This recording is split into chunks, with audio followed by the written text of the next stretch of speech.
Hi friends, I welcome you all to new video of CSET Nahi Rukega series. You will see the topic finding the remainder. There are heavy theorems in this topic like negative remainder, Bayes theorem, etc. There are so many theorems. Okay, and it is endless and it is futile to try to learn them at this juncture. Specifically for people who are not so good in mathematics, जिनकी math उतनी अच्छी नहीं है, उनके लिए futile है. तो हम common methods, common tricks, whatever we have read in earlier videos like theory of cyclicity, factors, etc. Whatever we have read, वही हम apply करेंगे.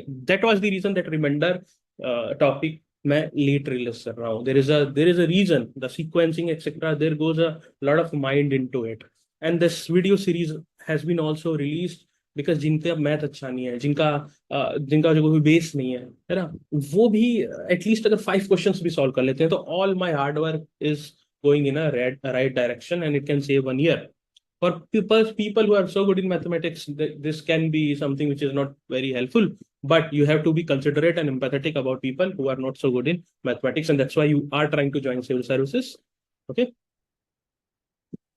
so पहला क्वेश्चन देखते हैं. What is the remainder when 3 to the power 2019 is divisible by 10?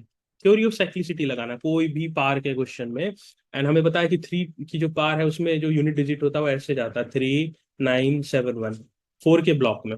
सो 2019 को simply divide by 4 तो 3 reminder है, यानी थर्ड वाला हो गया. अब आपको ये बताना चाहिए कि 10 किसी भी को डिवाइड तब कर पाता है जब लास्ट डिजिट 0 हो. यहाँ पे 7 आ रहा है, so the remainder will be 7. Okay, कितना जल्दी हो गया फटाफट. Now these questions may seem scary but they are not scary. Just hold on. Factor निकालने की कोशिश करो. अब 1261 है, 91 से तो डिवाइड होने की प्रोबेबिलिटी है. चलो 92 से नहीं होगा, इवन नहीं है लास्ट का डिजिट. 94 से भी नहीं होगा, इवन नहीं है. 5 से भी नहीं होगा क्योंकि 5 उसी को करता है जो 0 and 5 हो. 96 से भी नहीं होगा, लास्ट डिजिट 6 नहीं है. 97 there is a possibility. 98 no, even नहीं है. 99 देर इज अ पॉसिबिलिटी. सबसे पहले क्या करो, 1261 को डिवाइड बाय 91 कर दो. 13 से ये डिवाइड हो जाएगा है ना, 13 से ये डिवाइड हो जाएगा है ना, 13 से डिवाइड हो जाएगा तो क्लियरली ये दिखा कि 13 × 97 = 1261 है. और 97 भी यहाँ पे है एंड 13 का मल्टीपल भी है 91.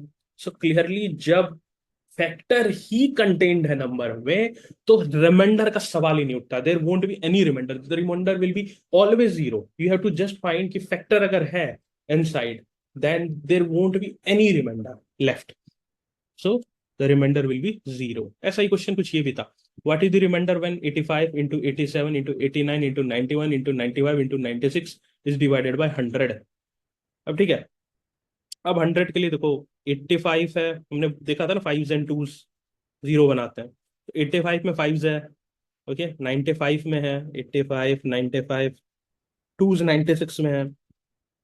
Okay, so we have now 85 को if you write 7 into 5, 17 into 5, 95 को if you write 19 into 5, so we have 2 5s.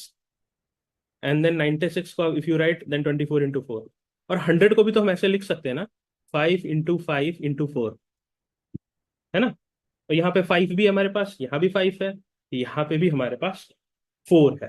तो ऐसे में जब ऐसा कोई भी नंबर हो ना तो आप ना उन सब नंबरों को जो लगता है कि हाँ ऐसे डिवाइड हो सकता है, फैक्टर्स हैं कॉमन, उनको बस एक्सपेंड कर देना. ठीक है, जैसे कि ये कर दिया आपने है ना, इंटू 19 into 5 ऐसे ऐसे कर देना और नीचे रख देना जो भी नंबर है. ठीक है, this is the way, this is the way. और पहले ही आपको यही देखना है कि हाँ डिविजिबिलिटी रूल जो हमने पढ़ी थी that is very very helpful. Theory of cyclicity, divisibility rule, ये दोनों are backbone to solve any question to find remainder. और कहीं भी प्लस लिखा हो, मल्टीप्लाई लिखा हो, तो घबराना नहीं है. प्लस है तो प्लस हो जाएगा दोनों का रिमाइंडर, मल्टीप्लाई मल्टीप्लाई हो जाएगा. You don't have to worry about anything. This is the base, that's it. ऐसे ये भी है साइक्लिसिटी का 2 to the power 192 is divisible bye 6.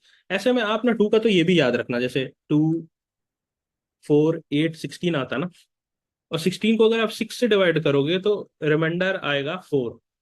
यहाँ करोगे तो 2 आएगा, यहाँ करोगे तो 4 आएगा, है ना, यहाँ करोगे तो 2 आएगा. तो रिमाइंडर ऐसे 2 का चलता, 2 4 2 4.